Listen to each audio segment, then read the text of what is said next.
What's up, everybody? Back with today's new show. I hope you all like it. Leave a comment and subscribe. Oh, and don't forget to share it. So let's get this started. So there's a video coming out of Everett, Washington showing two men robbing a hotel at 2 in the morning.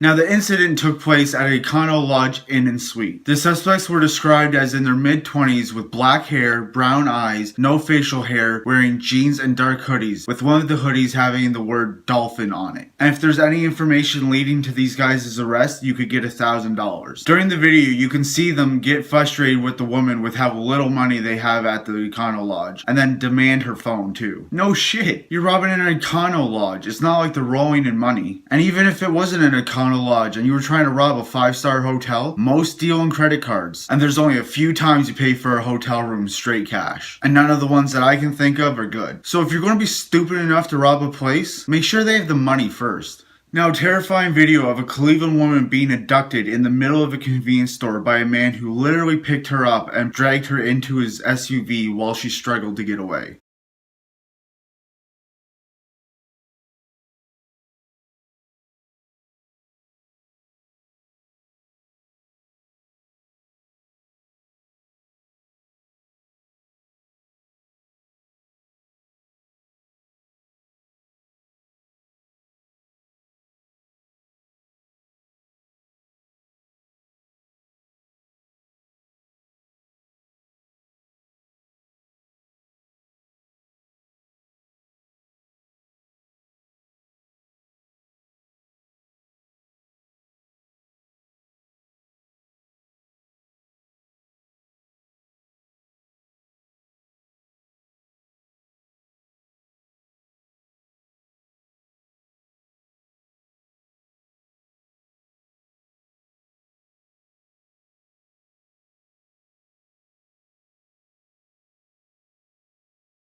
Now, after this video surfaced, police were frantically searching for the victim, who authorities say walked into the grocery store at around 9:45 p.m., sobbing, and then asked to use the phone, in which she dialed 911. But no word has surfaced as to the details of the call. Now, an update to this video is that the woman has been found, and she says she's okay, and the man has been identified as Roscoe Hillard Jr. Now, Roscoe Hillard Jr. is the father of this woman's children. In 2011, Hillard was sentenced to 2 years in prison for felonious assault, child endangering, and domestic violence. And before that, in 2005, he was sentenced to 6 years in prison for 2 separate cases. One for felonious assault and another for conspiring to commit felonious assault and armed robbery. Now, before I even start to go in on how this woman needs to get away from this guy, what the fuck with the clerk? I know you get paid minimum wage, probably don't give a shit about your job, but you're about to see a woman get taken away, so at the very least, get up off your ass, grab a broom and chase the guy, give her some kind of chance at living. You don't sit there and watch the woman get taken away and go,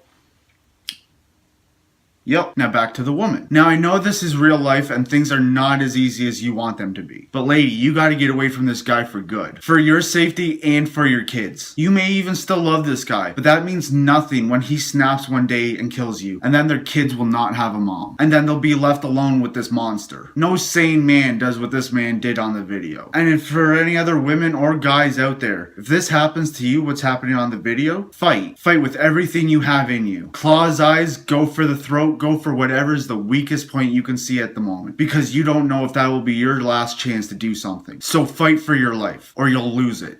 So in movie news, Lionsgate has just released the full Power Rangers trailer, and I'm sold. And I know people hate seeing their childhood things be remade into shitty movies. But with this, I say go right ahead. We all have this ideal of how things were when we were a kid. And we want to preserve those memories because they're nice, they're good memories. But if you've gone back and watched half the shit that you watched when you were a kid, it looks like shit, it's corny as hell, so let them remake Power Rangers, because this one looks good. And for our last story, we're going to talk about Mexico. Now, Mexico is a great place, and so are its people. But Mexico needs to start doing something, or it's going to kill its tourism business. There's been another shooting, this time coming from a private school. Now, there is video out there of this event going down, but I'm not going to show it because it's too graphic. And if you really want to see it, Google is a thing. In the video, it shows a 15-year-old boy open fire on his class, killing his teacher and 2 students while injuring others before taking his own life. Now, the silver lining is he only got 3, but even still, that's a heavy price. But this also marks the 3rd shooting in Mexico in under a week. First was the nightclub shooting at Playa del Carmen at the BPM festival, which left 5 people dead. Then gunmen attacked the prosecutor's office in Cancun, which left 4 people dead. And while police say that they're not certain if those 2 shootings are connected, we now have a 3rd one, all in under a week. Now, I know all of these are not connected, but Mexico has a huge tourism business. Mexico made $13.3 billion last year alone. And if it wants to keep that money coming in, Mexico needs to make sure that their image doesn't get ruined. A lot of people are scared already to go there anyway. Don't give them any more reason to believe that. Mexico is a beautiful place and people shouldn't be afraid to go there. So I ask you, will you be willing to go to Mexico? Or has the recent killings scared you off? Let me know what you think in the comments below.